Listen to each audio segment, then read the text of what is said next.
just to get you guys caught up. Thank you. Thank you for reaching halfway to the goal. Thank you. So, like I said, I'm going to try to cover the entire book. Or if not, continue next Thursday.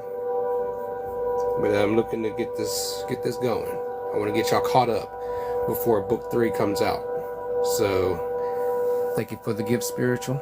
Thank you. So, without further ado, you know what? Wait a minute. If you got time, can you bring me more water? Can you bring me more water before I start? Welcome in, Seeker.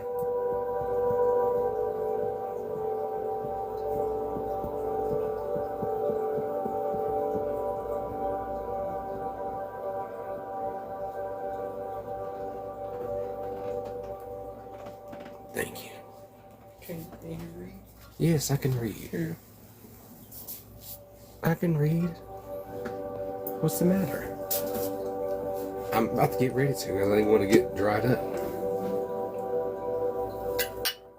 Okay.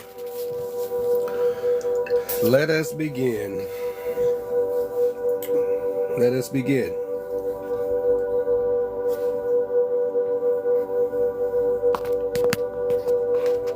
And those who are in here, don't forget to share the live. Let's get comfortable. I just need your ears and your imagination. This narrative, a fusion of joy and grief, tranquility and fury, explores the awakening of the human spirit. It is a tapestry woven from fact and fabrication. A unique blend, I believe. My fervent hope is that this story, poured from my very soul, will resonate deeply, igniting your heart, mind, and creative spirit. Let us begin. The notion of dragons and humans sharing a world seems absurd to the skeptical, yet imagination demands we embrace the improbable. This tale chronicles a man's journey, a love story unfolding in a land brimming with potent magic and profound knowledge. The allure of such power in human hands is undeniable, but this is not my central theme. Power, a double-edged sword, bestows both blessings and curses. Welcome in. It empowers one to acquire wisdom and shield those cherished, yet simultaneously invites the covetous gaze of ancient evil. This force, born to vanquish darkness, is perilous in unworthy hands. As the narrative unfolds, surrender to the transformative power of your imagination, and let its vibrant tapestry unfurl before you. Welcome in, Ruby. Welcome in.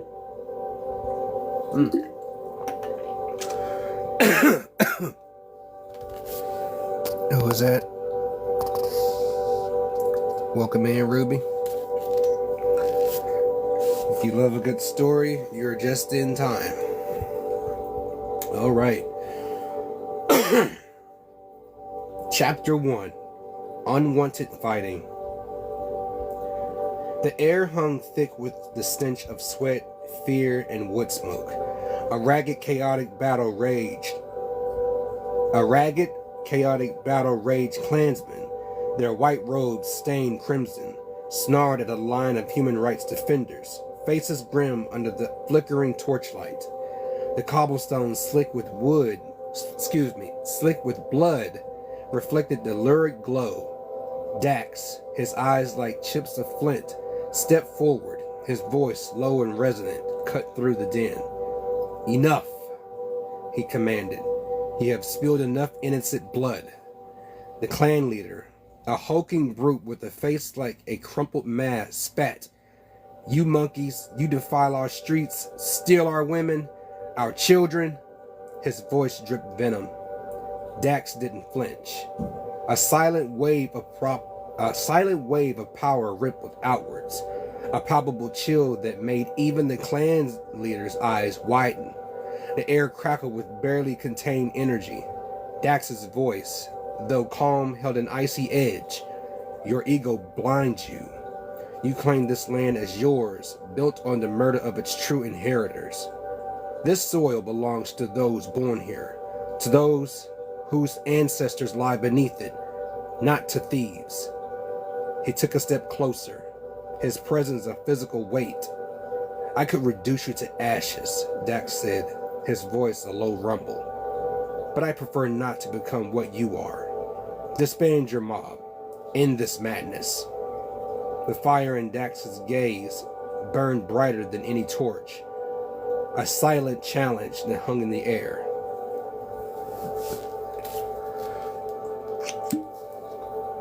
What was that?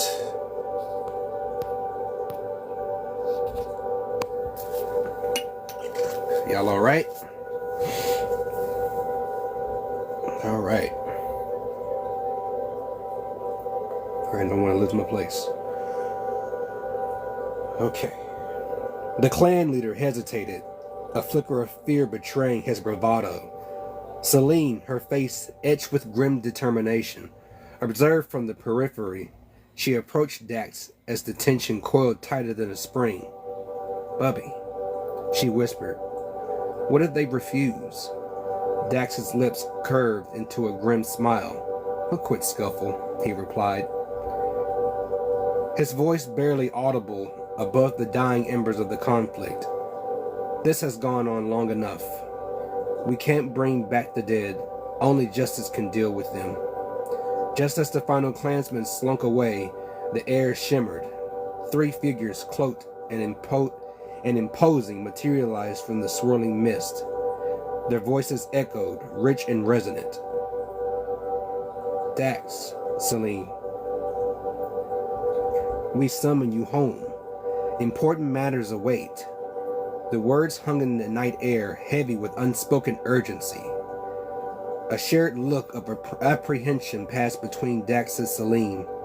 Their lives, it seemed, were about to change forever. The journey home was silent, filled with unspoken weight of the summons and the lining scent of blood and smoke. All right. That is the end of chapter 1. Just catching my breath real quick. Y'all all right? All right. Thank you for liking the live spiritual. Let's see. Do we need a starter flash goal?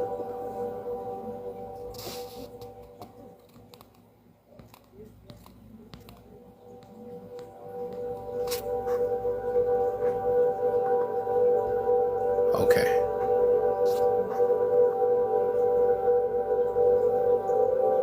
No, unpin. Leave it like it is. Okay. All right, here we go. Chapter 2. A long journey home. 13 years. 13 years of shadows and starlight, of whispered prayers and desperate battles fought in the alleys and under the shimmering aurora borealis of their world. Dax and Celine, their faces etched with the weariness of countless victories, stepped through the arched doorway of their home. The air hung heavy, thick with the scent of ozone and something else, something ancient and floral, like sun-baked earth and dragon's breath. A woman stood waiting, her robes the color of a twilight sky, shimmering with an inner light that pulsed faintly like a heartbeat, her eyes the deep violet of a summer storm, held a knowing that unsettled Dax. He felt it before he saw it. A tremor in the air, a hum that resonated deep in his bones. A familiar energy, powerful and resonant, like the echo of his father's laughter. I didn't expect to meet you two now, she said, her voice a low melody tinged with surprise. Dax, ever the pragmatist, bowed slightly. Your energy, it resonates with my father's. Who are you? Celine's breath hitched. The same tremor, the same hum pulsed through her too. A phantom touch from her mother's hand. The woman's smile was slow, a warm bloom across her face. You are the eldest, she said, her voice rich and low. Children of two, exceptional beings. I hope to meet your brother as well, but this confirms my intuition. Dax's hand tightened around the hilt of his sword. Again, who are you? Where did you come from? This power, it transcends our realm. The woman's smile deepened, a captivating, otherworldly grace. Celine, eyes wide with recognition, reached out and gently touched her husband's arm, her fingers lingering on the worn leather of his tunic. The weight of understanding settled between them, a silent exchange in the charged stillness of the room. Welcome everybody. How you doing too? How you doing? How you doing, Q, the legendary builder? How you doing? Welcome in. Thank you for the daily heart me. You came in just in time. I'm just now getting into chapter 2. So, I just got over the little squabble in chapter 1. What's going on, Jason? Welcome in. Welcome in. Welcome in. So, before I begin my next paragraph, as I said earlier, I want you all to get caught up before book 3 is released. Okay? So if I don't get a chance to get to book 2, it's going to be next Thursday. Same time, 10 o'clock, Eastern Standard Time. We're going to cover this. It's just a mini series. Just a mini series just to get you all caught up before book 3 is released. And to be honest, I was nervous. I didn't know when I was going to be doing this or if I was going to do it at all. But now that I'm doing it now, I'm excited. And I want everyone to hear the story. So instead of you waiting to hear it, to download it, you're hearing it firsthand from me. So, like I said, all I need is your ears and your imagination. Because it's about to get interesting. Whew. Welcome in, Odette. Welcome. All right.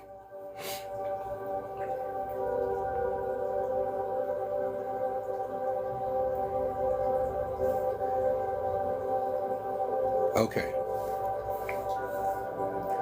Bubby, Celine whispered, her voice thick with awe. She's from the city of dragons, Trisara. The name, Trisara, hung heavy, a whispered incantation that resonated with the low thrum of dragon fire already filling the room. The scent, acrid, ancient, and strangely sweet, clung to the air, a palpable perfume of power and untold ages. Dax felt a searing brand bloom in his chest as the woman's origins were revealed. Trisara, her eyes like polished obsidian, met their gaze. I am head council leader of the City of Dragons, she announced, her voice a low chime. And your destinies, intertwined as they are, have led you here. Your longing to return to the source of your power. It echoes in the very stones of this place. I can help fill those blanks before you choose your path. Dax and Celine exchanged a look, silent agreement passing between them. Years of unanswered questions hung between them like a shroud. They couldn't refuse.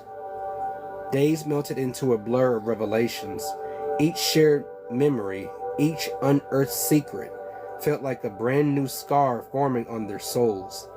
Celine especially bore the weight of it, her thoughts visibly turning towards the high mountains, her mother's exile. Finally, the decision was made. Celine's voice, hushed with a lifetime of suppressed longing, broke the silence. I always knew we were connected to something powerful. My father told my brother and me stories of a place near the city of dragons, Rashima. He called it a town brimming with wisdom, love, knowledge, the guardian of the city's main gate. But my brother, he wasn't interested, even though he felt the same energy. Trisara nodded slowly, a faint smile playing on her lips. Your father, Celine, possessed an uncanny foresight. Your mother, too, in her retreat to the mountains. They wanted you to grow, to find your own way, to find each other. They may not have known one another, but their intentions, they were the same. She turned to Dax. Your father sought the world's hidden energies, places no ordinary explorer would ever find. Celine's mother did the same, but with a fierce, almost untamed love for all creatures, but especially the dragons. Her heart held a fire unlike any other. The scent of dragon fire intensified, filling the space between them with the promise of journeys to come. Trisara's eyes, sharp as flint, met theirs. The road to Rashima, she rasped, the words tasting of dust and ancient warnings. It's not a stroll, It's not a stroll. Expect everything. Y'all all right? Tell me what y'all think. Tell me what you think real quick before I begin. Let me know what you think. Where's your mind right now? 2, I know you've been wondering because this is something with a purpose. So y'all let me know what you think so far. Because as I read it deeper into it, it's like I'm walking with y'all. So stay with me.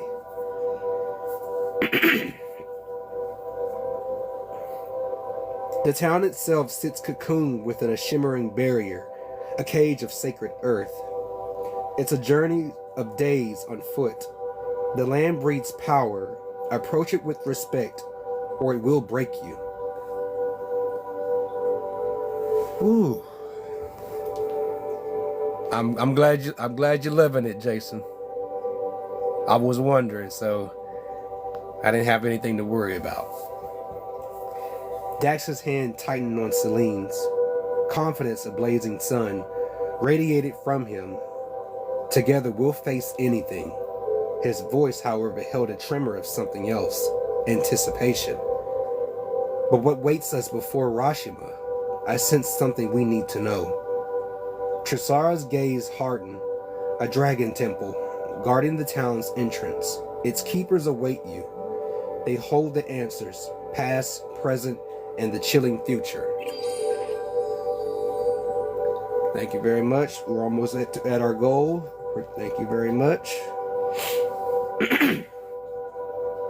Goodbyes crackled with unspoken anxieties. Tears glistened on sun-weathered faces as Dax and Celine, their packs heavy with hope and fear, stepped onto the path. All right. Each farewell was a final embrace, a whispered promise, a silent prayer for their return.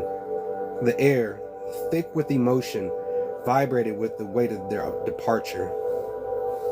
Meanwhile, in the inky void between realities, a darkness stirred. Jagged amethyst lightning split the void, illuminating a colossal silhouette wreathed in shadow. A voice, cold as a dying star, boomed across the fractured cosmos. Centuries of gathering darkness, countless galaxies consumed. The Bahamut's reign of fire and light ends now. Their power will be ours. The words hung, a venomous promise, in the silent expanse. That was chapter 2. So, what do you think is going on in that void? To those that have read it thus far, what do you think is going on in that void? Drop your comments. Let me know what you think. This is different from me writing it. And to me, have the pleasure and honor of reading this, oh, it's a different level. Thank you, by the by. We have reached 13,000 likes thus far. So I am grateful for this live. You know, I've waited a while. And it's about to get better and better. So I hope your eyes are opened as we're about to continue.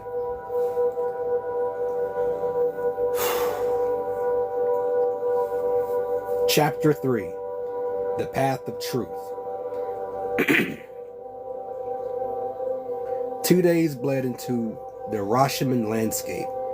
Smoke curled lazily from their newly built fire, painting the twilight sky in shades of orange and gray. Celine's gaze, fixed on the flames, held a stark stillness that Dax couldn't ignore. "Something's troubling you, Celine," Dax murmured, his voice barely audible above the cracking fire. He reached for her hand, the rough texture of the woven rope behind her fingers a familiar comfort.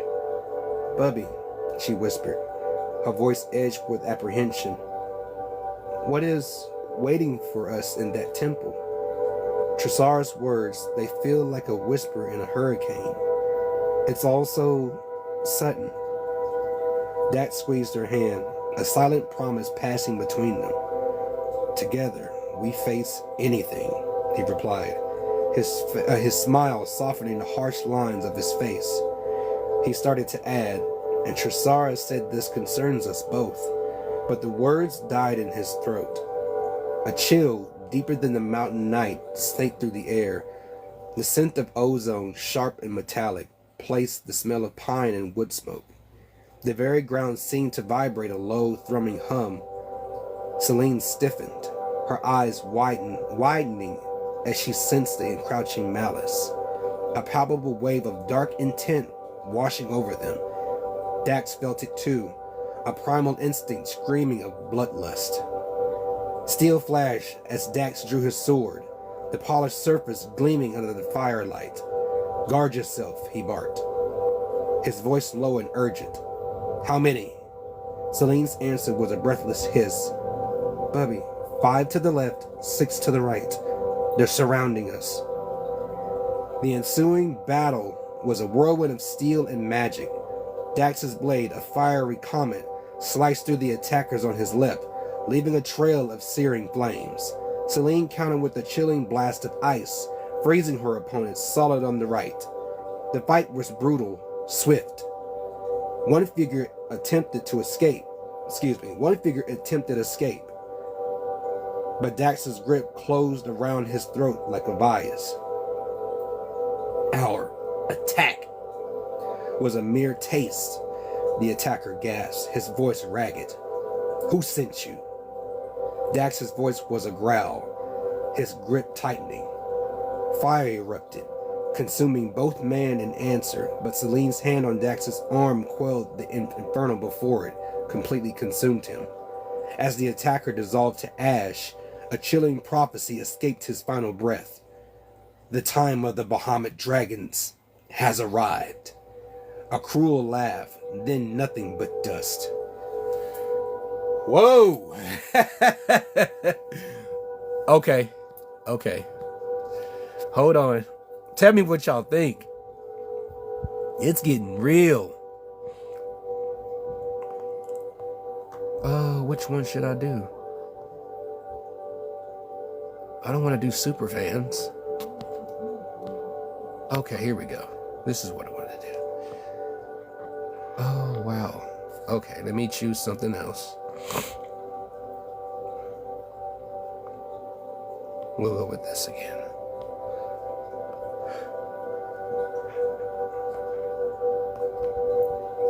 Okay. Confirm. All right. Tell me what y'all think. You need... Okay, I'll change it. I just saw it. All right. You said hand hearts? Okay. Tell me what y'all think so far of this story. This is exhilarating, man. Haven't even gotten to the temple yet. Yeah, they're already being attacked. Let me change it. You said hand hearts, Jason. Okay. All right, I got you. And I'll reduce that number.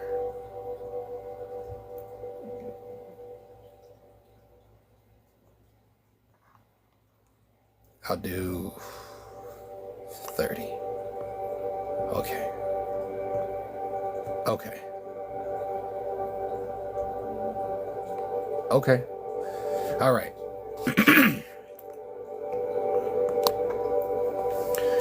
Isn't it? Isn't it? I knew you'd like it. I knew you would enjoy this.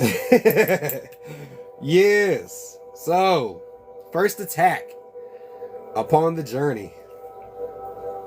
You know, Bahamut's, they move fast. They move fast, and you know, the next characters are long. They're far away from the realm. And they're already sending pawns. They're already sending grunts to attack us, and quite strong. So, we're gonna continue. So, y'all all right? Y'all let me know y'all all right. You good?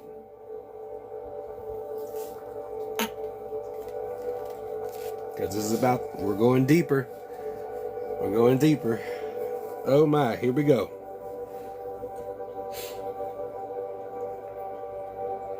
Dax stood, fury radiating from him, a storm brewing within. Then Selene's touch, gentle yet firm, grounded him. He looked at the landscape before him, at the imposing silhouette of the temple looming against the star-dusted sky. They had arrived. The heavy bronze gates swung inward with a sigh of ancient hinges, releasing a wave of tranquility that washed over Dax and Selene.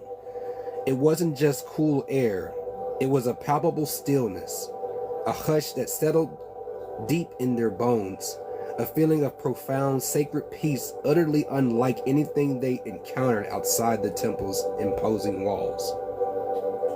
The very stones seemed to hum with a power both gentle and immense. Two figures emerged from the shadows of the inner courtyard. Temple maidens, their robes the color of twilight, their movements fluid and graceful as willow branches in a soft breeze. Their eyes, dark and knowing, held a timeless wisdom. "Welcome, young ones," one of the maidens said, her voice a melodious chime. "We have awaited your coming." Her gaze swept over their weapons, lingering for a moment before she continued. "Leave your burdens here. This is a place of peace, a sanctuary for the soul." Dax, his jaw tight, managed a curt, "Thank you." The word felt inadequate in the face of such serenity. The other maiden spoke, her words carrying the weight of centuries. "Rest now. When you are refreshed, return to the main hall. Much awaits your awakening before you face Rashima." Her voice dropped, almost a whisper, as she addressed Dax directly. "Your father dedicated his life to this moment, to your preparation." She turned to Selene, her eyes shimmering with inner light. "Your mother, she walked the path of the Dragon City more times than any other, sensing the strength within you, the ancient bond that tethers you to Rashima, to its very heart." The words hung in the air, heavy with unspoken history, unspoken power. Dax and Selene exchanged a look, their faces etched with a mixture of awe and apprehension. Speechless, they sank onto the cool stone floor of the sanctuary, the weight of expectation settling upon them, a weight both terrifying and exhilarating. For now, however, there was only the quiet hum of the temple, the slow, steady rhythm of their own breathing, the promise of what was to come. Sunlight fractured through stained glass windows, painted the hall in shifting hues of amethyst and gold. The air itself hummed, a tangible thrum that vibrated in their chest, a low resonant chord echoing the universe's creation. They slept soundly, but the questions lingered, unvoiced, a weight in the stillness of the dawn. After a breakfast of simple, nourishing fare, they found the temple maidens already waiting. The maidens, cloaked in the softest white linen, radiated inner peace that was almost blinding. "We thank you for your kindness," Dax said, his voice a little rough with the unspoken gravity of the moment. Celine nodded, her eyes mirroring his quiet determination. "We are ready." One maiden, her face etched with the wisdom of ages, smiled. "The time has come. Beyond this door lies an energy unlike any of you have known. Do not resist. It is not a threat, but a torrent of pure, unadulterated power, knowledge, and enlightenment. Many seek it, and many recoil. But you have dared to approach." She gestured to the heavy, ornately carved door. "Once you pass through, your journeys to true awakening begin." Her gaze softened, settling on Celine. "Celine, before you go, we feel your mother's presence, strong within this temple. She wishes to see you through astral meditation. Do not fear, this is a blessing, not a burden."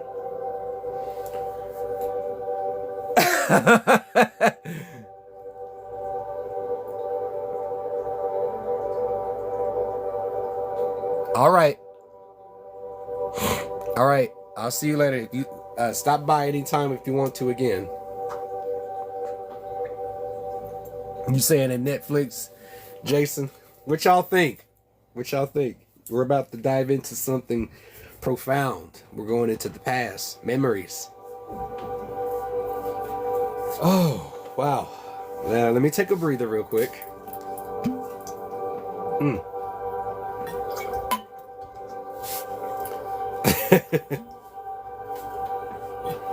Yes, I did. I did say astral meditation. I did say that. You know, it's a plane where you're already through meditation.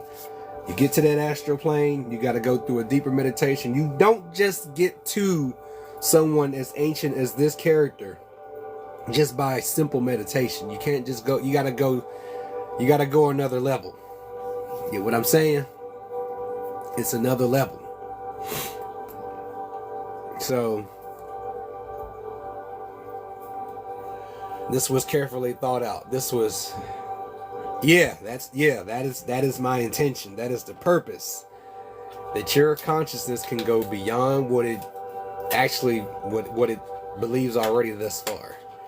But to know this, I felt that it was right to write it. So,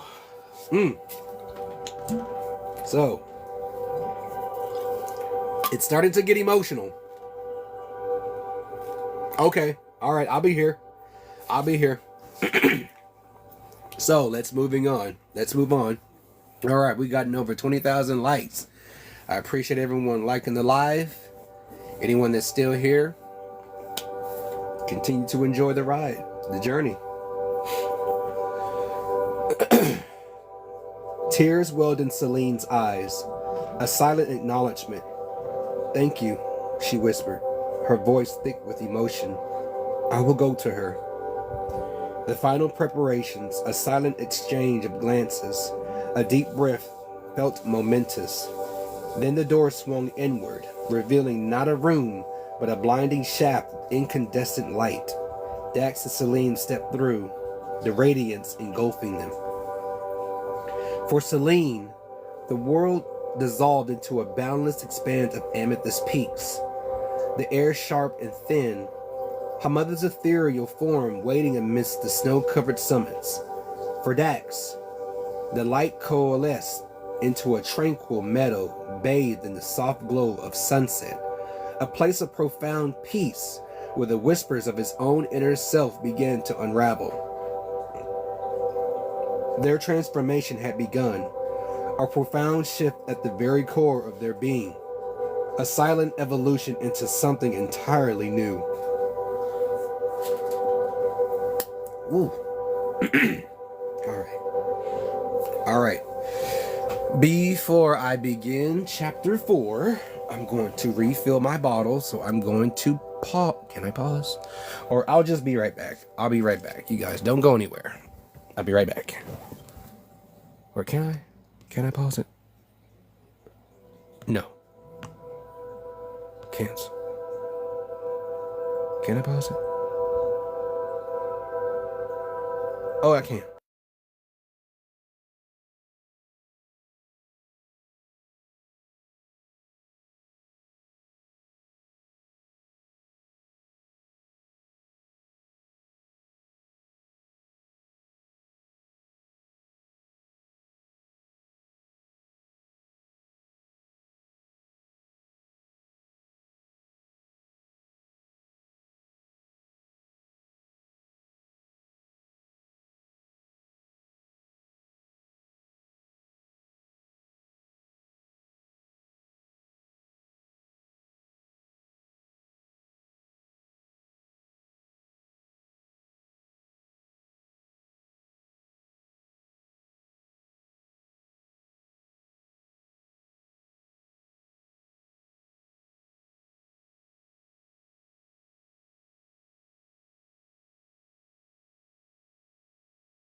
Oh, what happened?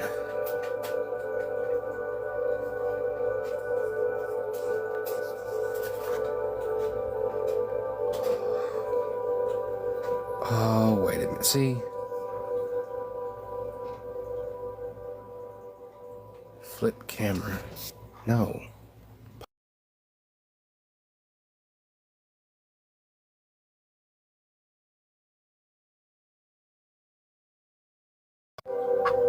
All right, 1 second, y'all. I gotta get my picture back.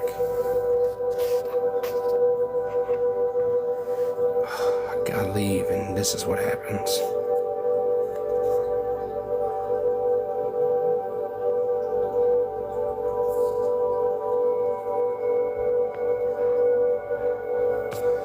No.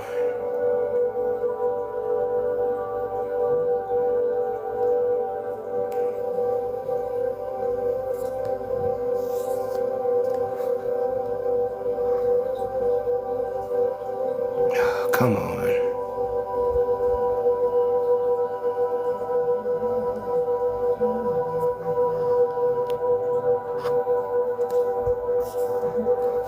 See? Back. Okay, thank you.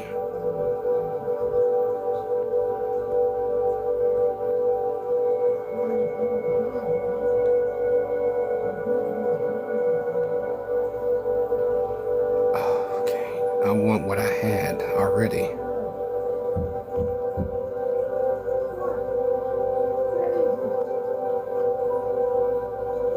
Okay, there it goes. Okay. All right, it's back. All right. Going into chapter 4. This is getting interesting. All right, everyone ready? All right, here we go.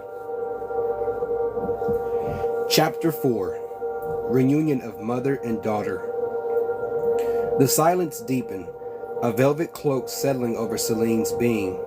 She ascended, not with steps, but with the rising tide of serene energy, towards the shimmering peaks of the spirit realm. The air thrummed with a warmth that seeped into her bones, a gentle hum that vibrated through the crystalline snow and the luminous flora that bloomed even in the eternal twilight. Even the majestic dragons, their scales shimmering like amethyst and jade, moved with an ethereal grace, their roars muted to soft, resonant sighs. Her mother materialized before her, bathed in the soft glow of the mountain's heart.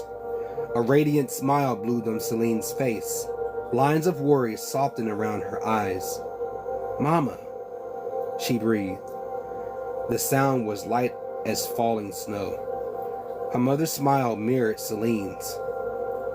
"My darling," she purred, her voice a cascade of silver bells. "Too long, far too long." Thank you for the hearts. Thank you.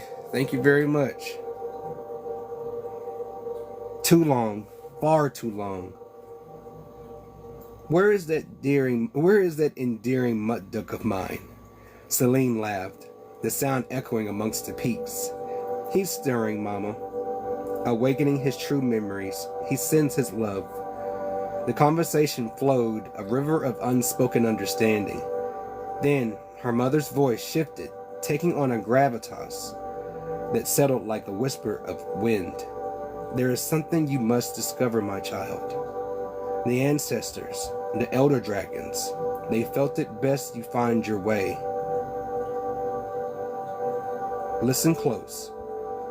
Her mother's eyes, pools of molten gold, held Celine's gaze. What you are about to unlock is beyond any memory. You will discover the source of your energy, the link that binds you to Dax. It's a place of origin, the city of dragons, a breathtaking expanse teeming not only with dragons, but creatures from worlds beyond imagining, across galaxies unfathomable. Her voice dropped to a near whisper. It's a journey of perfect harmony, of utter peace, of complete balance. A warmth, both comforting and thrilling, spread through Celine. Fear flickered, a tiny ember against the bonfire of her mother's love. Her mother's hand, gentle as a summer breeze, brushed Celine's cheek. "Don't worry, little one. Not about me. When you emerge, I'll be here. There's always more to do here than you can imagine." Tears welled in Celine's eyes. "I know, Mama. I've always felt you here, in these mountains, yet never truly apart. I love you so much." Her mother's voice, thick with emotion, echoed Celine's sentiments. "I love you too, my sweet child. Tell my rusty old darling to visit sometime." Celine chuckled, a soft ripple in the serene air. "I will, but I must go. Mama, I love you, and I you." The words hung in the air, shimmering, as Celine began her descent, leaving the radiant warmth of her mother's love to guide her steps. So, how you doing, Nitaverse? How you doing? I am reading my book. I just currently finished chapter 4. I am on to chapter 5. If it gets deeper, it's so amazing. I'm glad you stopped by. I'm attempting to cover all of book 1, and perhaps next Thursday at 10 I will begin book 2, but I want to try to get through book 1. I want everyone to understand the story. As I called it before, it's introductory, but even introductory like this is just very interesting. But going on the side of the subject, I enjoyed table read. Big shout out to Nitaverse. She is amazing at what she does, and it always has me at the edge of my seat. Oh man, I can't wait for next Thursday. So much respect to you, Miss Nitaverse, and I hope to hear more of your work in the very near future. You are very welcome. All right. I just made it to chapter 5, so I'm just catching my breath. It's getting good. So we're in the temple. So they're in their individual places. They're about to awaken their memories, and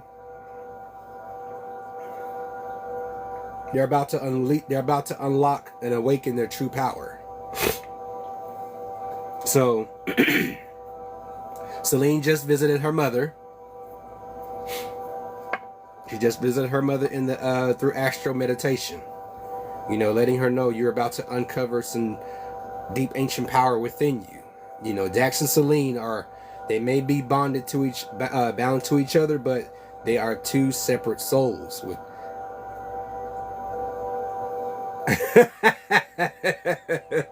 Hey, I put out the visit. I don't know. I don't know. I mean, you know what? I'm gonna do this. I'm gonna do this. Hold on. I'm gonna do this. If she's got time. Okay. So, they're about to unlock some serious energy. A lot of revelations about to go down in the next chapter. So, as I've told everyone, all I need is your ears and your imagination, and go on this journey with me. You're discovering things about spirituality and metaphysics on a deeper level, and I didn't just make this up, and this is based on experience. So, without further ado, I shall continue.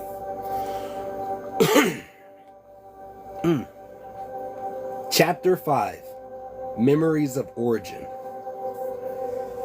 The chipped stone under my son's boots crunched, a sound swallowed by the echoing silence of the colossal temple. Years of work. Excuse me, as I need to pause. The person that is speaking within Dax's memories is his father, Perry. So I felt there was a need to let you all know what character this is. You know, I kind of kept it too mysterious in these chapters. You know, I was in tunnel vision. So the person that is speaking within Dax's memories is his father. You know, you're hearing the origin of how this power came about. Okay. So, this is Dax's father that you're hearing speaking. Years of work, sweat beating on my brow under the harsh desert sun, had sculpted this place from the raw earth. It wasn't just a temple. It was a sanctuary, a reservoir of power pulsing beneath the sands, built not just for him, but for a future that shattered like starlight against a jagged cliff. Celine's presence here, woven into the very foundation, was a testament to a destiny unforeseen, its origins entwined with its own mirroring the swirling energy that thrummed within these ancient walls.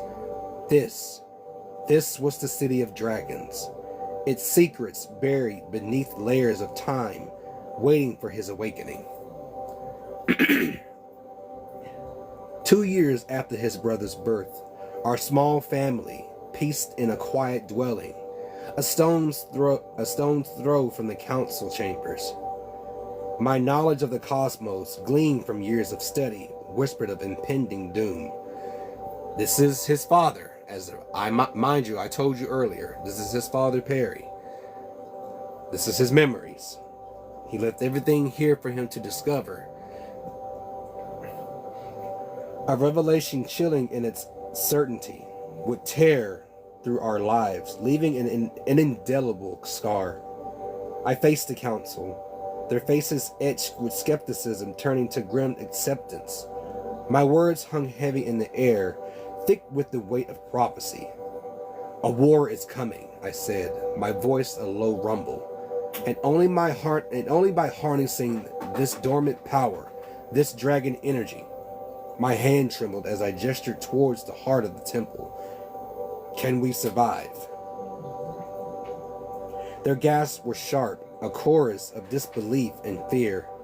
The cost, one council member rasped, his voice a strained whisper. The loss of memory, the spiritual fracturing, it's a terrible price. But the choice was made. My family's survival hung in the balance. My wife, her eyes mirroring the wisdom of the dragon elders, understood the burden I carried. She saw the storm gathering on the horizon, felt the tremor of its approach in her bones.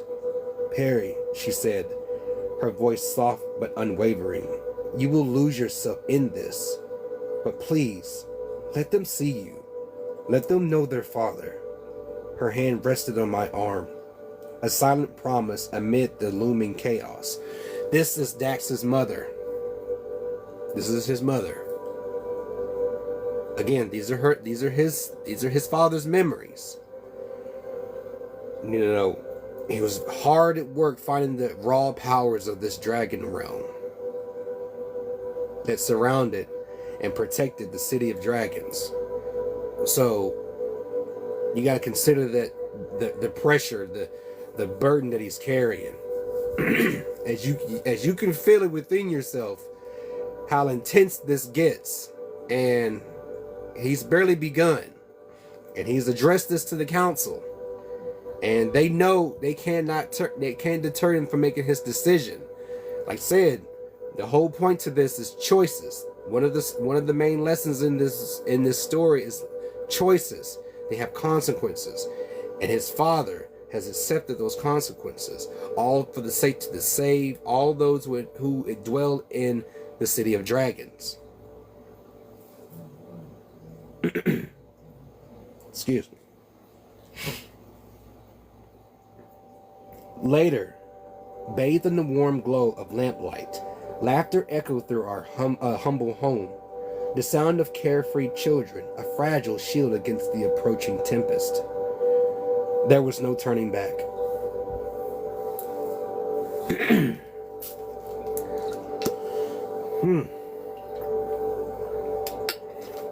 So tell me what y'all think thus far. Miss Nita Verse, what you think thus far? Choices definitely have consequences, both good and bad.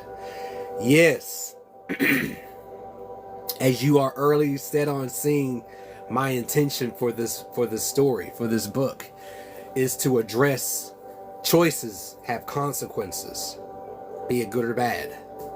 And this story gives it a glitz and glamour boost in interest, to really put it in your face. So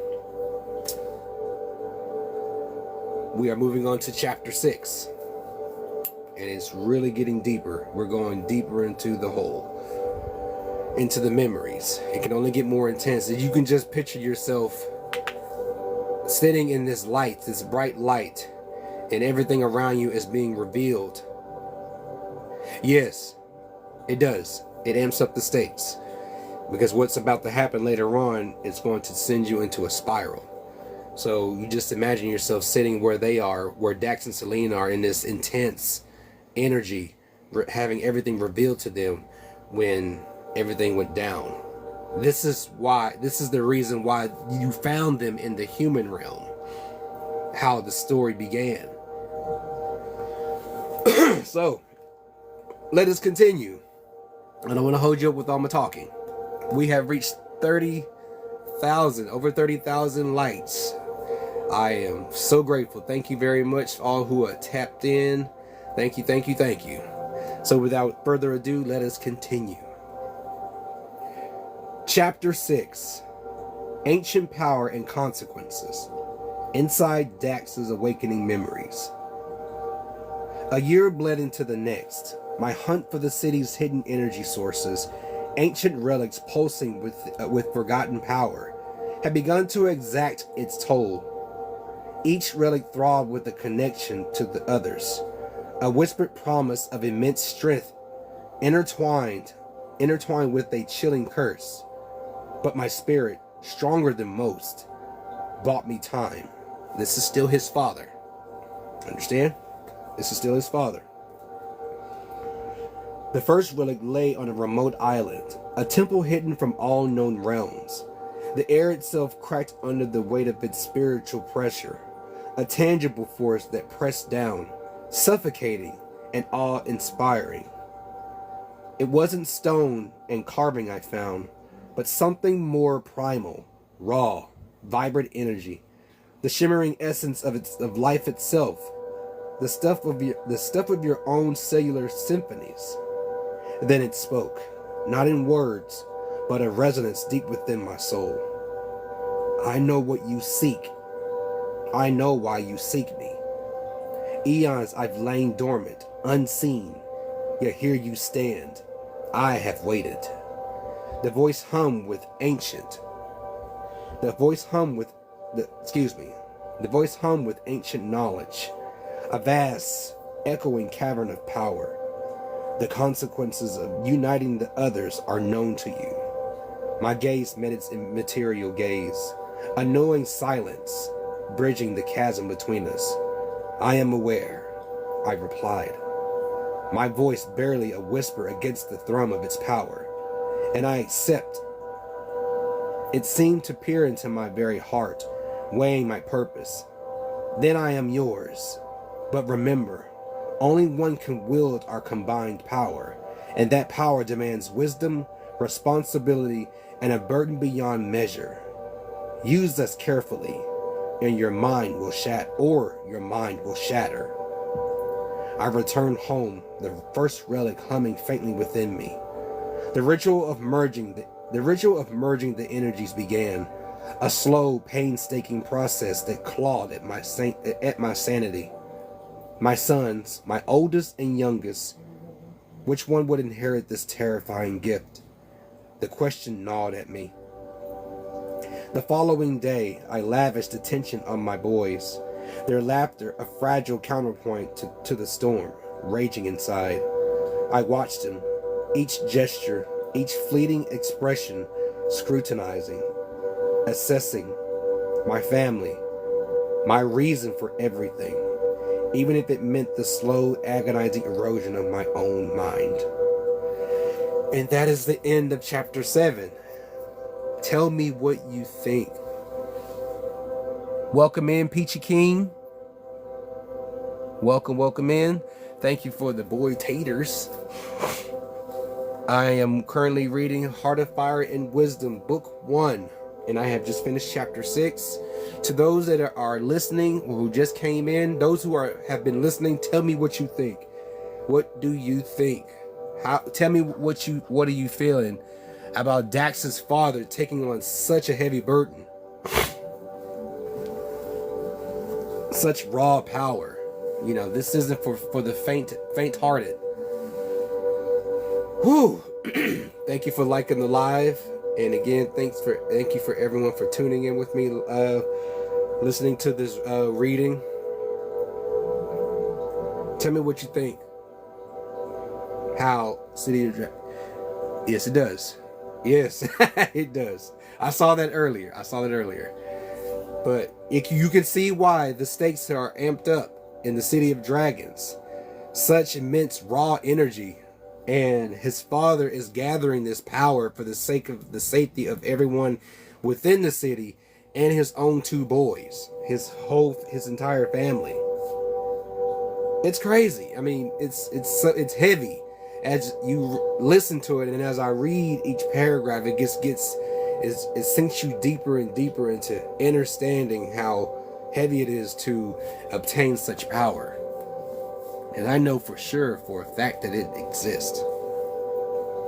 So, we are going to continue into chapter 7. This time, we are going to Selene. We are going into Selene's memories. Yes, for the greater good is always heavy. Yes, ma'am. Indeed, that is the truth. We're going into chapter 7, going into Selene's memories. You know, I tried to alternate in between. You know, this does have everything to do with the both of them. All right, here we go. Oh my, this is exciting. Y'all all right? Y'all can hear me just fine? You can hear me clearly? I'm speaking loud enough? Let me know. If I need to change anything, I need to do anything, let me know before I begin. All good? Good? All right. Cool. All right. Let us continue. Chapter 7. Moon Energy of the Ancients. Inside Selene's awakening memories. The air crackled, a tangible hum vibrating through the ancient stones of the Dragon City. Even before you, barely a wisp of a child, arrived with your mother. The scent of sulfur and ozone, sharp and metallic, hung heavy, mingling with the earthy musk of the dragons themselves. A welcoming committee of scaled behemoths whose eyes burned with an unnerving intelligence. They weren't merely interested. They yearned to understand the power thrumming beneath your skin. A power that felt less like possession and more like a molten core of creation itself. The Dragon Council, their voices a low, resonant rumble that shook your very bones, demanded answers from your mother. This wasn't just any energy.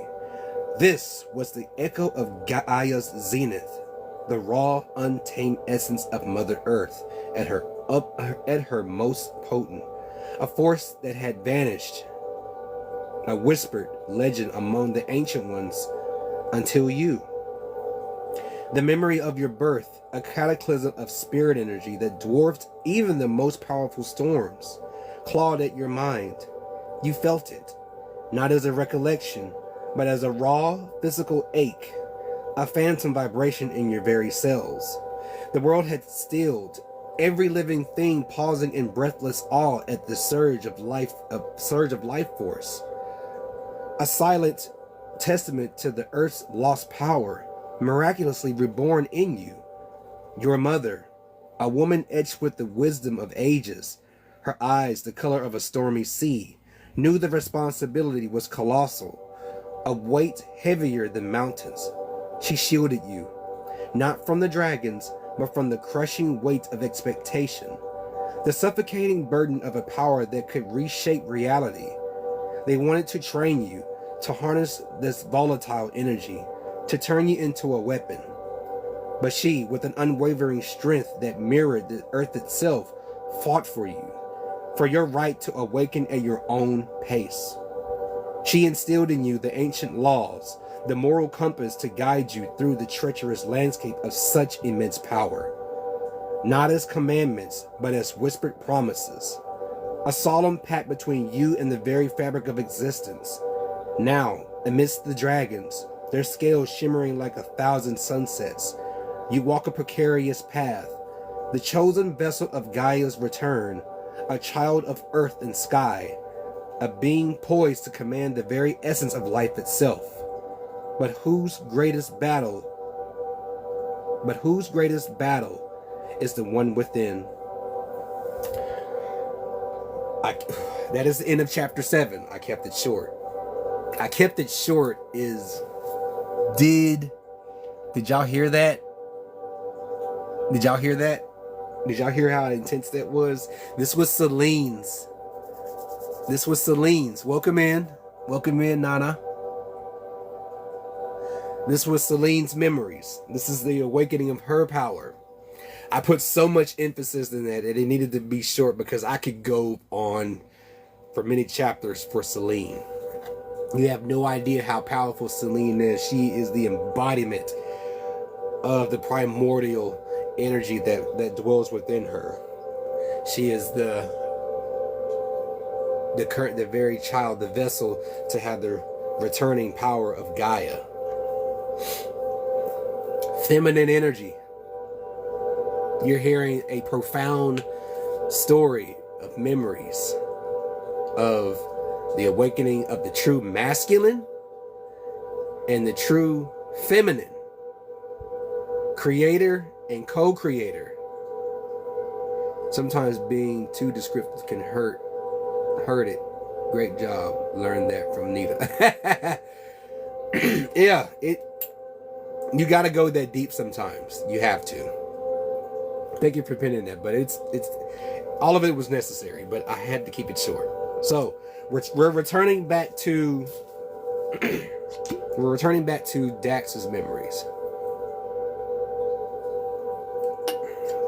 You know, things are starting to get more intense as he collects these ancient powers of the city. Y'all good? Yes, keeping it short and to the point was great. Thank you. Did you give them credit for something I have not done? But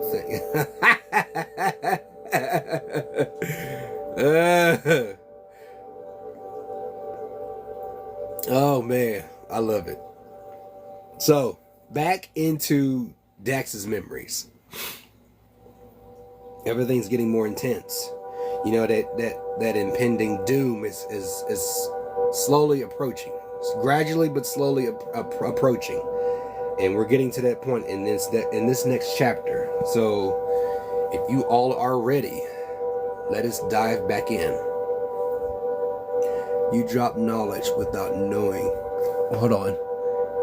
You drop knowledge without knowing you drop knowledge. That is true. He gave me credit for something I have not done. What? Are you talking about me? Are you talking about Jason? Gave you credit?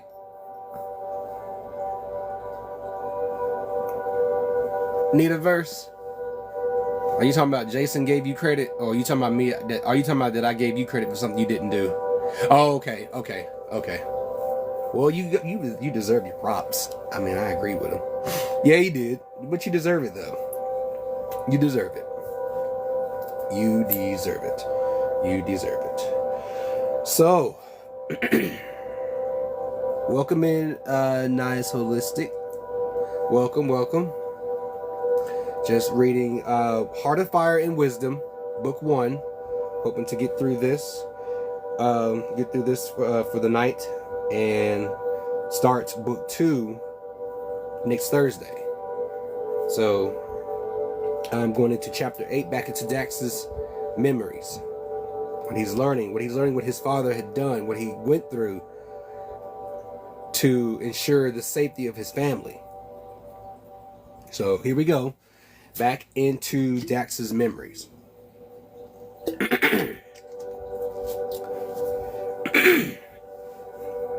Chapter 8. A Father's Conviction. Dust choked the air, thick as the memories clinging to me. 3 raw energies pulsed beneath my skin, a throbbing weight that echoed the relentless beat of my own heart. The ritual, a crucible of self-sacrifice, loomed a shadow in my mind. Sleep? A luxury I couldn't afford. The coming threat pressed down, a physical weight on my chest. I saw it reflected in your mother's worried eyes. I mirrored anxiety etched onto her face. Stolen moments with you and Chris. A fragile shield against the encroaching darkness. Their laughter, a fleeting balm to the ever-present ache. Days bled into weeks, blurred by the relentless pursuit. My hands calloused and raw, shaped with the nascent town outside the city's dragon-scaled walls. The scent of freshly turned earth mingled with the metallic tang of sweat, a testament to my tireless labor. Rashima. The name whispered on my lips, a prayer for the future. This wouldn't just be a town, it would be a sanctuary, a fortress built against the coming storm. My son, too young to wield the power I hunted, but soon to inherit its legacy, I braced myself for the price. It's done, I rasped. The words heavy with fatigue. One evening, your mother touched my hand, her touch hesitant yet strong. This is immense, she breathed, her gaze taking in the cluster of homes nestled under the brooding shadow of the city walls. A quiet pride held back tears. The distant roar of the city, a low rumble of dragon-scaled armor and restless souls, was a muted chorus. In Rashima, in the quiet strength of these homes rising, there was a counterpoint to the coming darkness. A place where my family and others seeking refuge would find peace amidst the storm. A beacon carved from my own exhaustion, fueled by a desperate hope. And that is the end of Chapter 8. Going through, thank you for the donuts, Miss Nitaverse. Thank you. Fast forwarding through, he has found 3 more, and he has gone through the ritual more times than you can count. Fast forwarding, going through the 2nd, 3rd, and 4th. He has done this ritual over and over, extracting this energy from his very being to form it into one core, awaiting for Dax to, or his brother, waiting for Dax or Chris to take hold of this power. But as you can see who is in the planes of memories, it is Dax. It was either one of them that's going to be revealed to them, and Dax took on that responsibility. And you're hearing the toll. It is a heavy toll on his father, performing such acts to merge such raw energy. And dragon energy is very raw, and it is untamed. No one can tame it. But being as powerful as he is, as his father is, to do such acts and still hold some type of composure, it's borderline scary. You know what? I take that back. It is scary, not knowing what'll happen when he finally finishes. So we go into chapter 9. We go into chapter 9.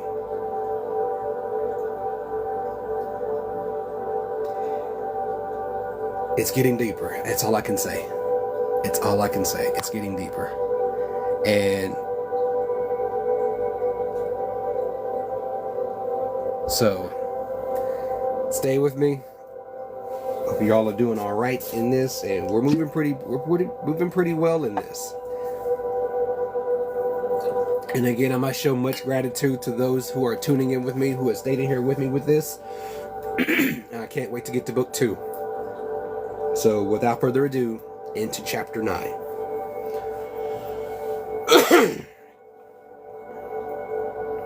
Chapter 9. Cross Paths. The scent of wood smoke and sun-baked earth clung to the cobblestone streets as 2 years bled into each other. Father's absence was a hollow space, but you and your brother filled it with the riotous energy of childhood. Laughter echoed off the weathered buildings as you and a gaggle of city children, a kaleidoscope of bright clothes and scraped knees, played tag through the narrow alleyways. In the heart of that joyous chaos, you glimpsed her, Celine. 3 years your senior, but her spirit felt ancient, vast. I'm going into the meeting of Dax and Celine. Okay? This is the meeting of Dax and Celine. Celine being a little bit older, and Dax is a bit younger. Someone here knows this story. Someone is quite familiar with this story. I'm not going to say any names, but I'm going to continue. 3 years your senior, but her spirit felt ancient, vast. You didn't just meet, you connected. It wasn't a sudden spark. It was a slow, inevitable drawing together. Celine, already a flicker of power, her eyes holding a depth beyond your years, felt the tug too. You sensed it, a low hum beneath the surface of your games, a thrilling unknown waiting to be awakened. Dax, however, remained blissfully unburdened by such mysteries, oblivious to the magical currents swirling around you both. Celine's hand, warm and strong, found yours during a game of hide and seek. "Did you see the star?" she whispered, her voice like the chime of distant bells. It felt different. From sun-drenched meadows to moonlit forest paths, your adventures unfolded. Whispering secrets under the canopy of ancient trees, your laughter carried on the breeze. You talked for hours, sharing dreams as vast as the starlit sky above the whispering pines. The scent of pine needles sharp and clean in your nostrils. You devoured stories of the cosmos, your tongues tasting the flavors of exotic fruits at the bustling market. The sun warm on your skin, your hands sticky with sweet juice. The bond, unspoken yet undeniable, grew stronger with each shared moment. Later, you learned that your parents and Celine's mother had crossed paths, fellow keepers of the ancient ways, wise women who understood the flames that danced within your hearts. You didn't know it then, but each shared laugh, Each whispered secret fanned the embers of a magic neither of you fully understood yet. A fire that burned bright, destined to ignite. Raindrops hammered the corrugated iron roof, a relentless tattoo against the gray afternoon. Brielle, a wisp of a girl with eyes the color of moss after a spring rain, knelt tracing patterns in the mud with a twig. She hummed a wordless melody, a low thrum that seemed to vibrate from the earth itself. Neither of you knew much about her, only that the air around her shimmered with an almost tangible warmth, a silent hum of connection to the world, a shared purpose, peace, a quiet, blossoming love drew you together.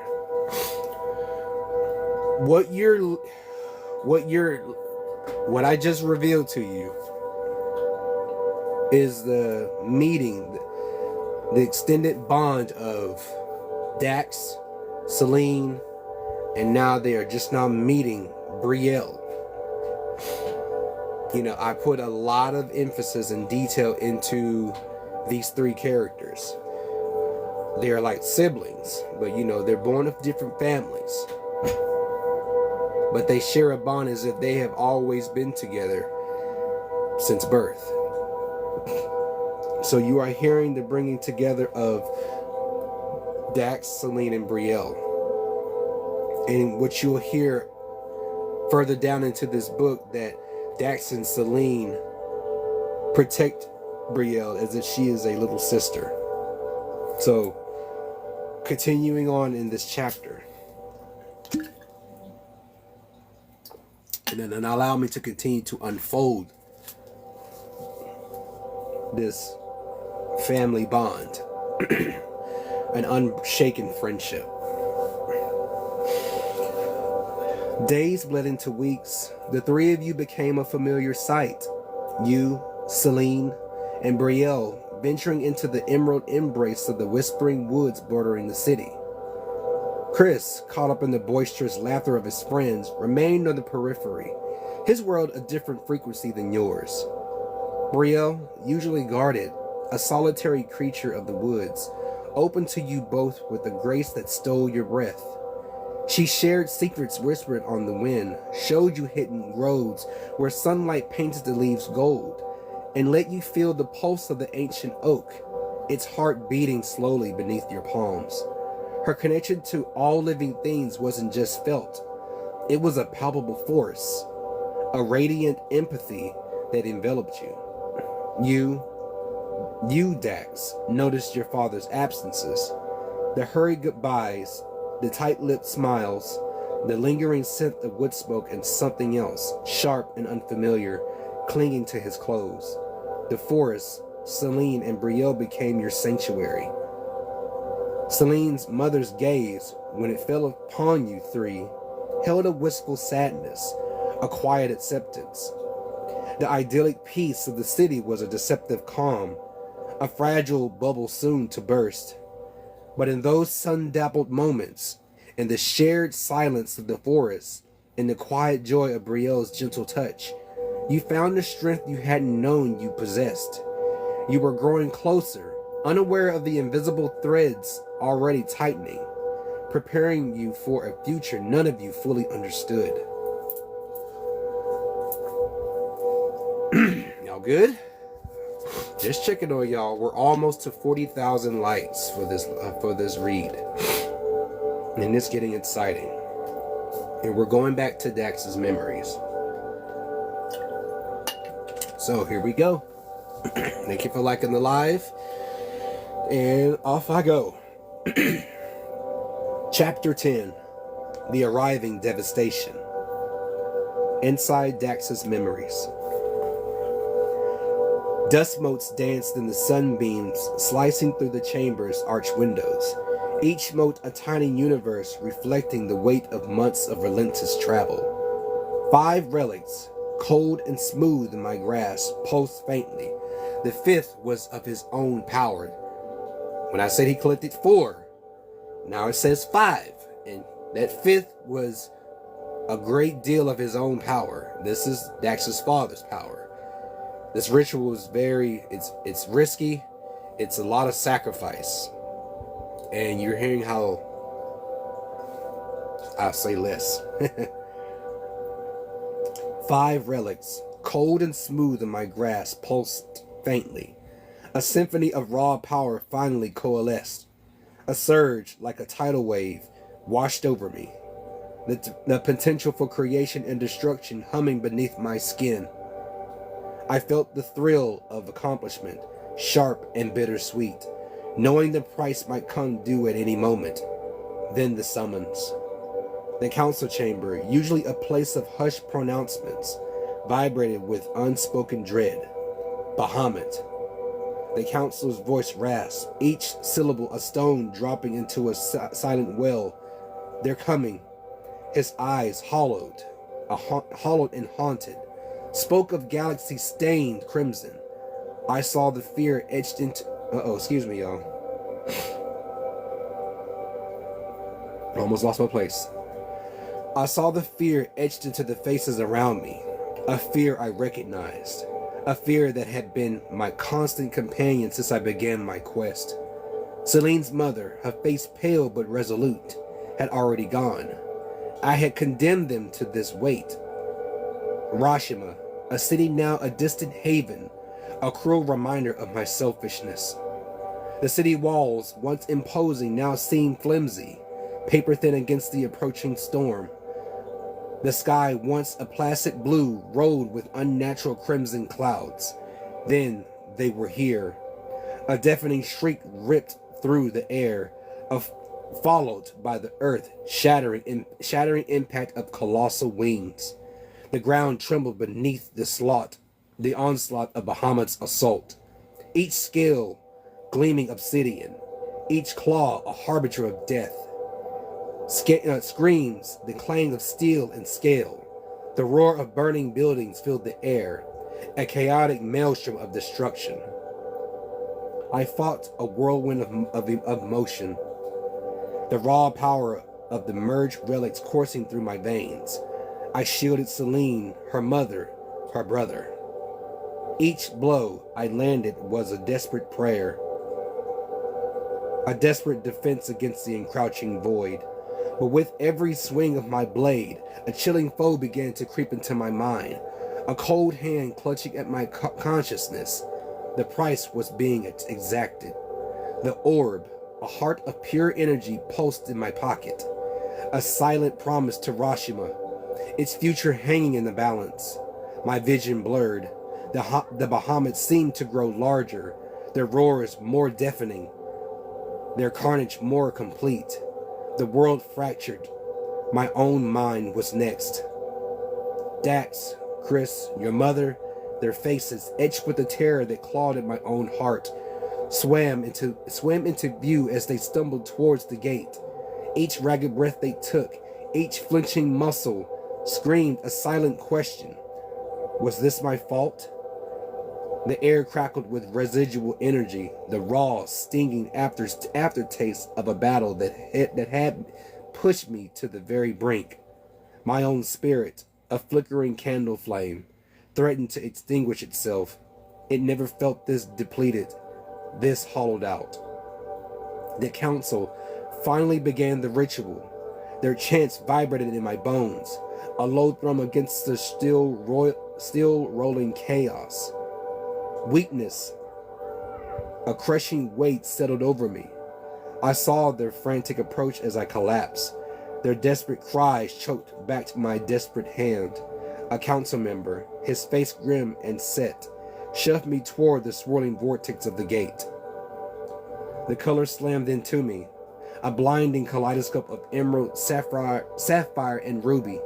The Dragon Council's potent magic sealing away the monstrous Bahamut.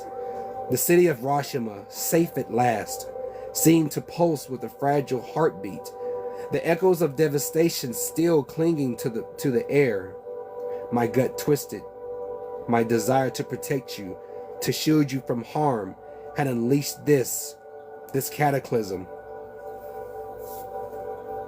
His mind begins Welcome in, Happy Moon. How you doing, sis? Welcome in. His father's mind is starting to slip as he is defending the city and all its citizens on their evacuation to Hiroshima. The face of terror on his family's faces just it strengthens him to fight even more. But he knew this wasn't the end of everything. You know, with the power in tow, with that merged energy in tow, he fights to protect what is dear to him. So I will continue. Continue with me in this journey. The air, thick with the scent of smoke and fear, hung heavy as people made their choices to stay or flee the ravaged city. My decision was clear, my voice rasping, carried the weight of centuries as I declared, we leave, we go to Earth, to a place where we can hide. The act of crossing over, leaving the dragon realm, was a stripping away, a slow, agonizing erasure.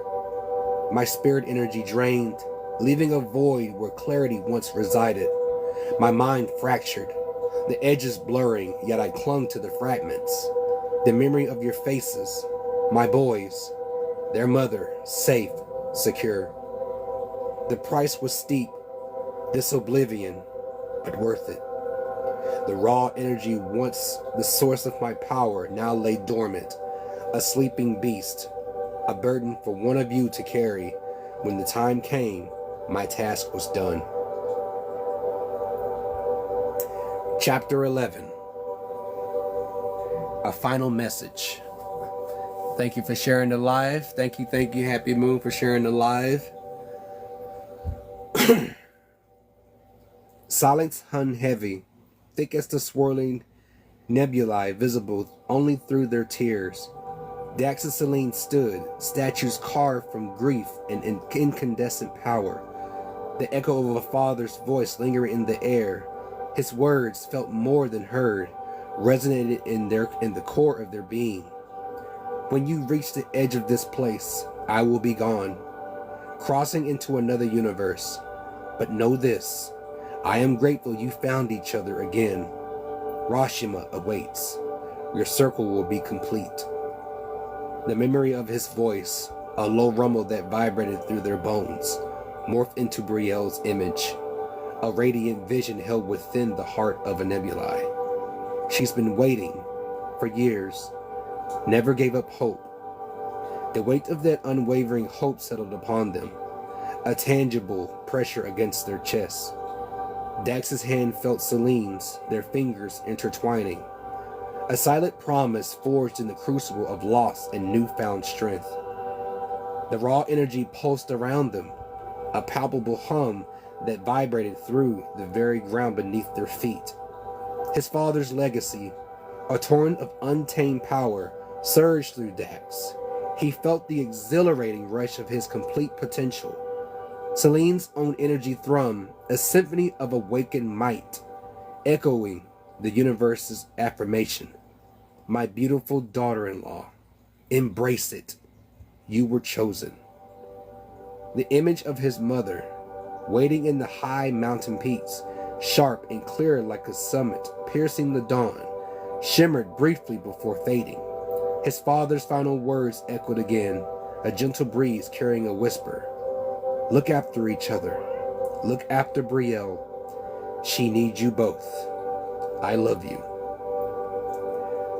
A choked sob tore through Selene.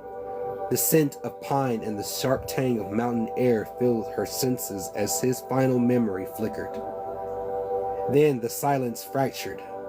Dax's voice, raw with emotion, cut through the lingering energy. Let's go to Hiroshima, Selene. Home. To Brielle. To everyone. His gaze, alight with newfound purpose, met hers. Then, hand in hand, they stepped into the blinding light, leaving behind the hollow ground of memories, embarking on their new beginning. That concludes chapter 11. So, with the final words from his father to his son to his daughter-in-law, this is a journey that's going to be filled with sorrow and happiness and much, much love. Now we go into chapter 12. I'm going to keep my words few. I'm going to keep my words very few. And continue. Chapter 12. Dark Awakening. The void pulsed, a cosmic heartbeat echoing in the infinite darkness between realms. Dax and Selene walked, each step a crunch of unseen grit underfoot, the air heavy with the unspoken dread of their journey towards Rashima. Then it felt it. A tremor, not of earth, but of something far older, far more sinister. A ripple of pure, malevolent energy that snaked through the fabric of existence. From the abyss, a voice ancient as the cosmos itself slithered into their minds. Oh, I have waited eons. The true light awakens. At last, my brothers and sisters, we feast on that wretched city of light, that pathetic Rashima. The voice belonged to Bloodrain, head of the banished Bahamets. Images flooded Dax and Selene's minds. The inferno of the council chambers, scales shimmering like obsidian, the stretch of dragonfire and blood staining the ancient stones, the memory of his father's claw-torn wing, their escape, a desperate flight from a maelstrom of dark magic. Now that magic throbbed, a second heart beating in the tandem with Bloodrain's.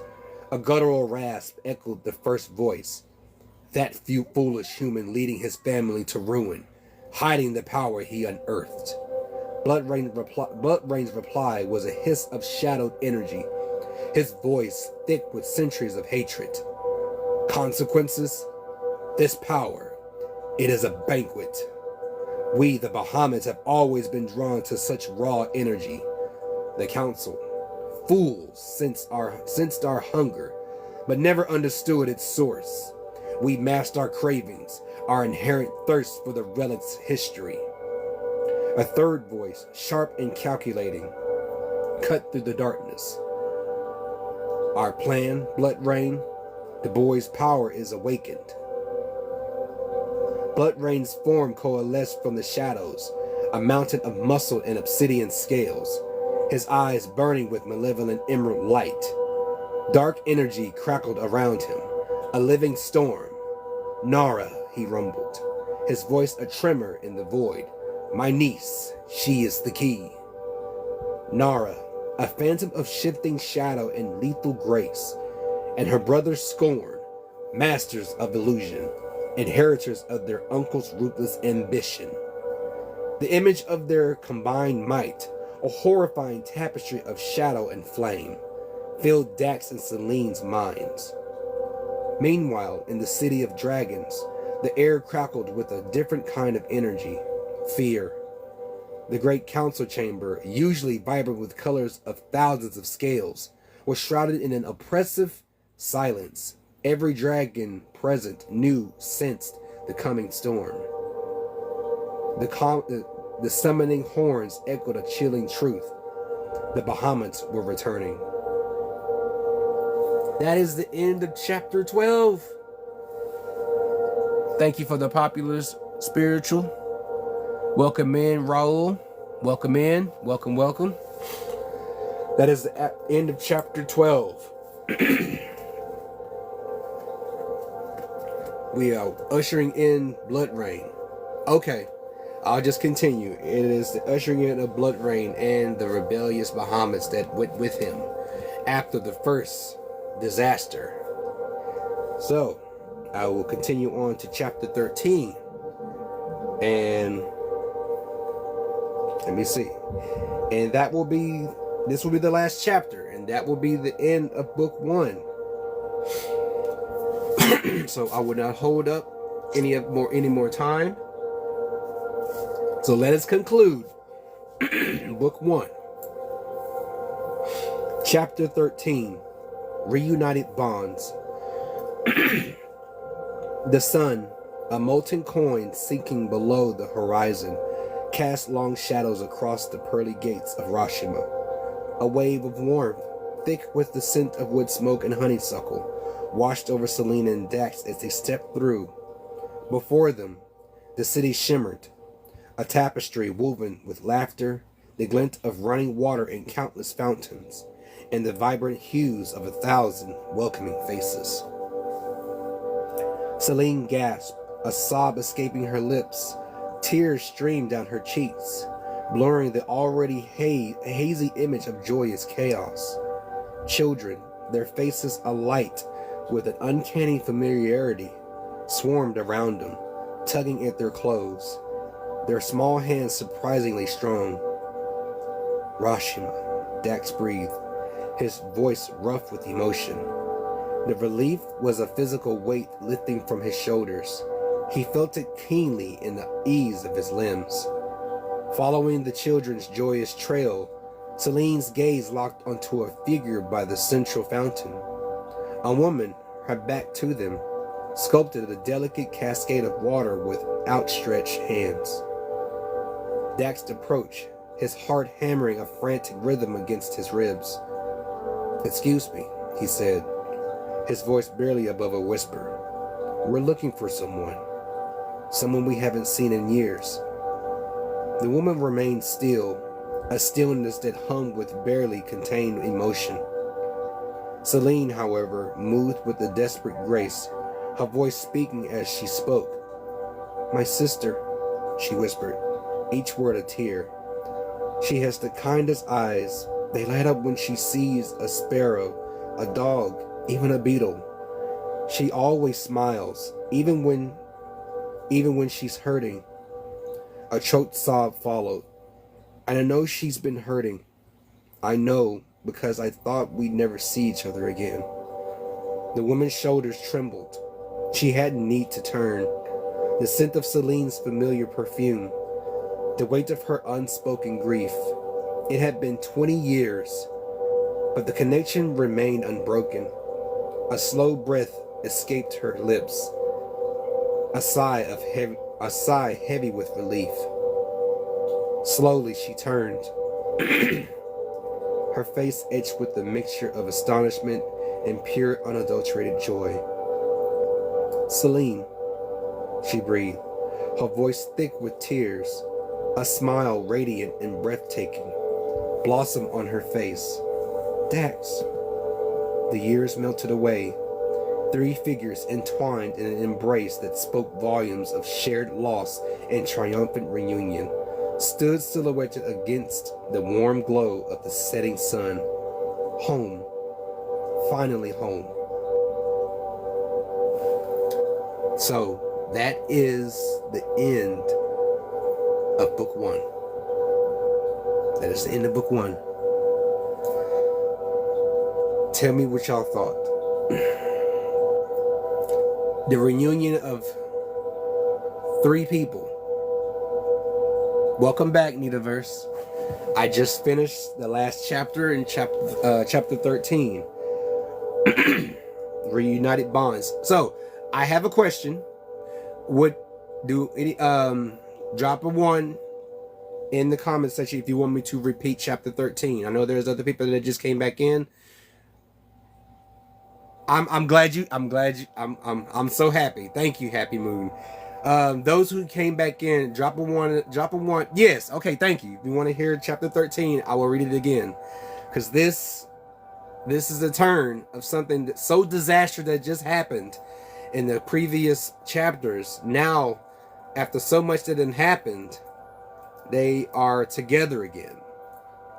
So, I will read chapter 13 again. Chapter 13. Reunited Bonds. The sun, a molten coin sinking below the horizon, cast long shadows across the pearly gates of Rashima.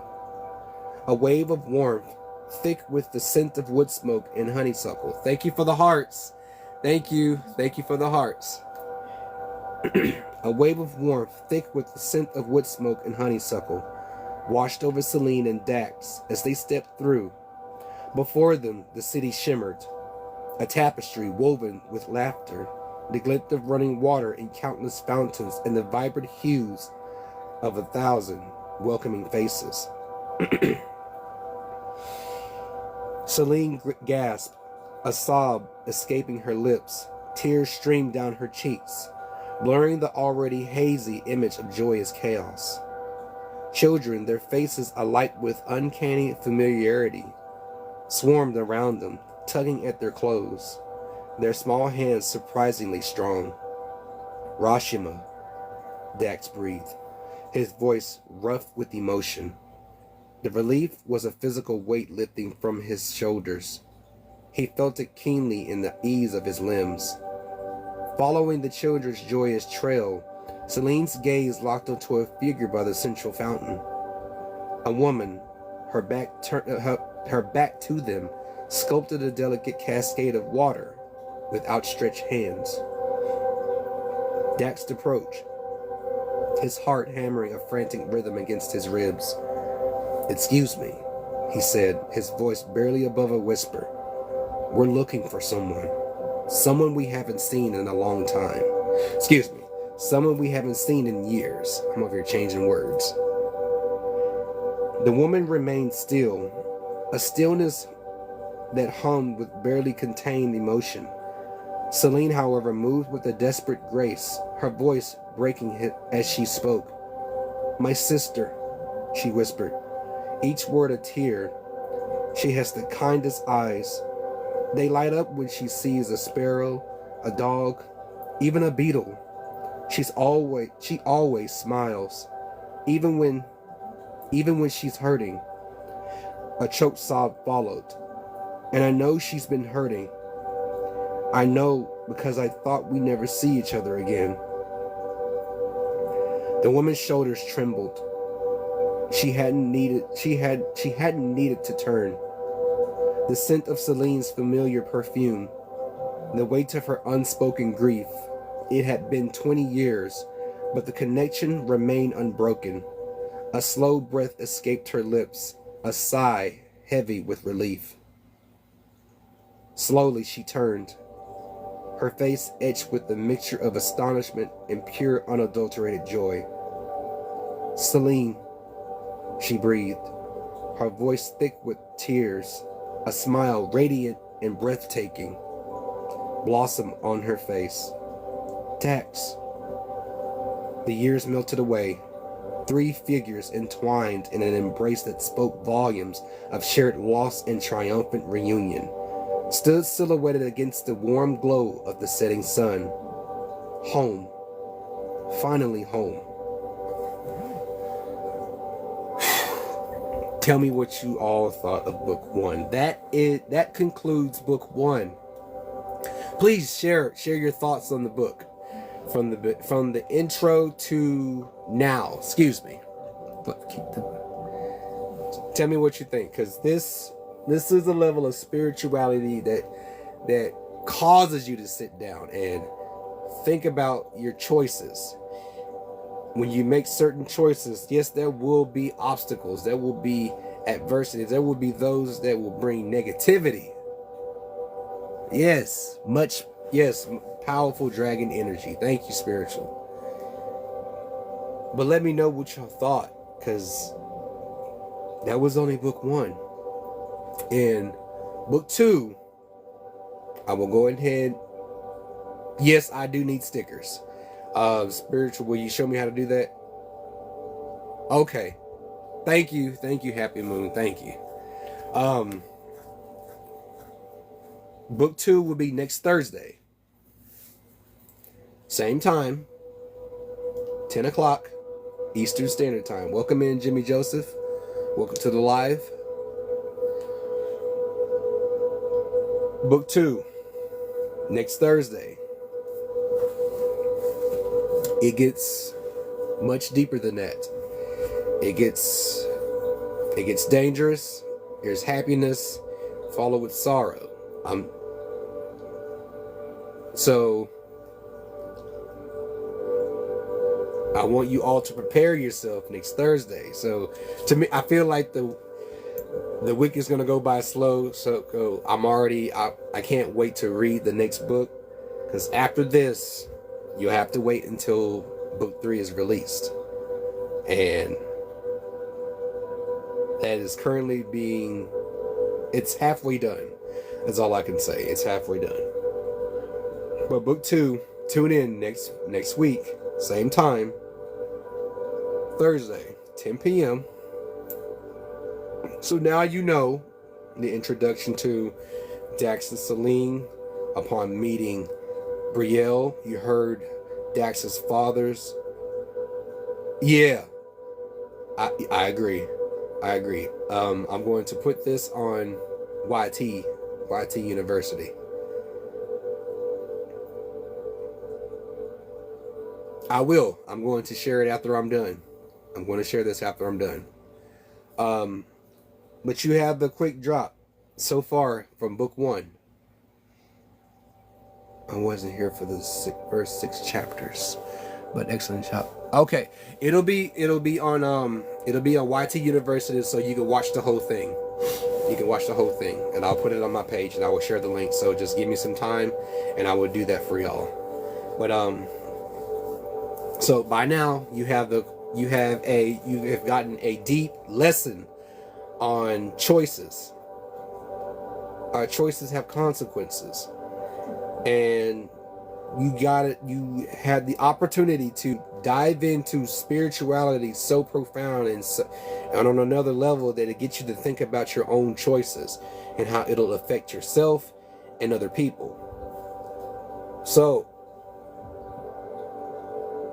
I want us to let's get to 40,000. At 40,000 we will close this.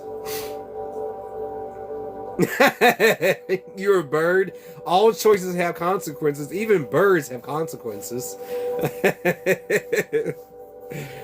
But I hope that this read has brought a good lesson to you all as you listened. How many? You said we have. Then you're a beetle. You saying we have 55,000 likes? Is that what you're saying, spiritual?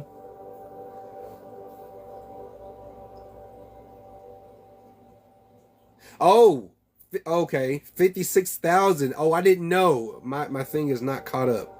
Oh, we getting there? Are we there? Are we not? Are we getting there? Are we not there? Thank you for the daily heart, me. Oh, it's right. It is midnight. It did start over.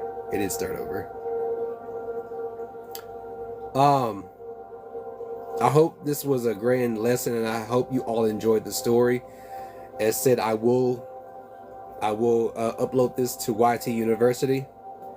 And yes, we did. Yes, we achieved 56,000 likes. Thank you so much for everyone. Thank you, spiritual. Thank you, everyone on here. Miss Nitaverse, Happy Moon, Jason, my bro. I thank everyone here for tuning into this story of book 1. And I hope you all leave with a valuable lesson, and patiently await next Thursday for the next book. Book 2.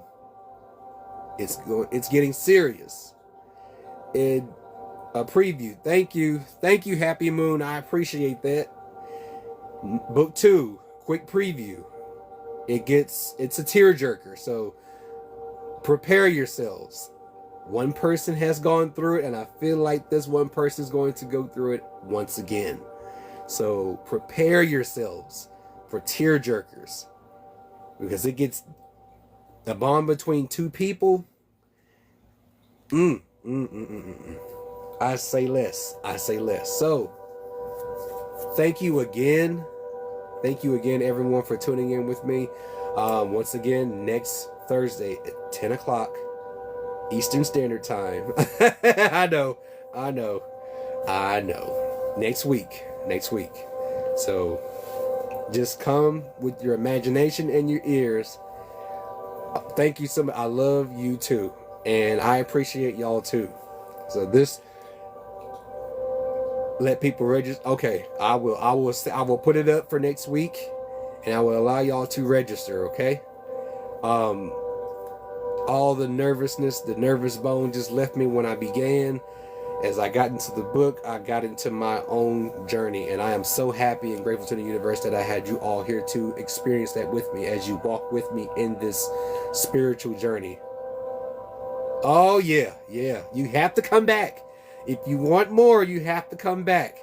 But after Miss Nita versus table read, I can't miss my soaps. I can't miss my soaps. Miss Nita verse, once again, I got to give you your props on what you do. What you do is amazing. It needs to be on NF. Needs to be on NF. I'm not gonna say it because I'll be advertising that. So it needs to have its own series. Yes, the soaps. They're my soaps. I was in there. Woo! That's intense. I say that's more intense than the last one. I don't want to be bothered on Thursday. I got it. Okay. Okay. Just make it, I'll have it up to register for next week. I got a schedule. Didn't realize I made a schedule. Welcome in, Pat. I didn't realize I had a schedule because I decided to do this. So I'm happy that I have a schedule to go live and give you the experience that I have worked 10 years on. I'm saying I only want to see my soaps and my brothers reading. Oh, you are very welcome. You are very welcome, Miss Nitaverse.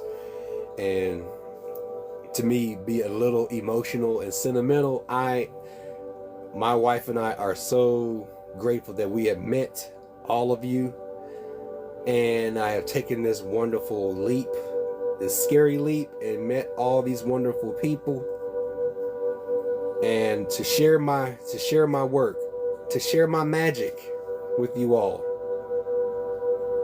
Who? She is going to be on the soap next week. Okay, yeah. But I don't want to keep y'all. So, once again, those who are still here, next week. Oh, she is. She's going to be in the next one next week. She's got a part. You got a part.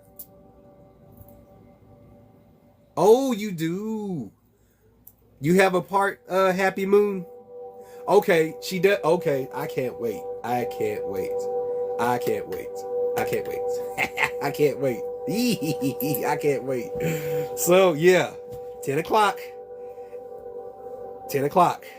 Eastern Standard Time. Same day. Same place. Bring your ears and your imagination. Open this piece. Open that. And come with me into the next part of the journey.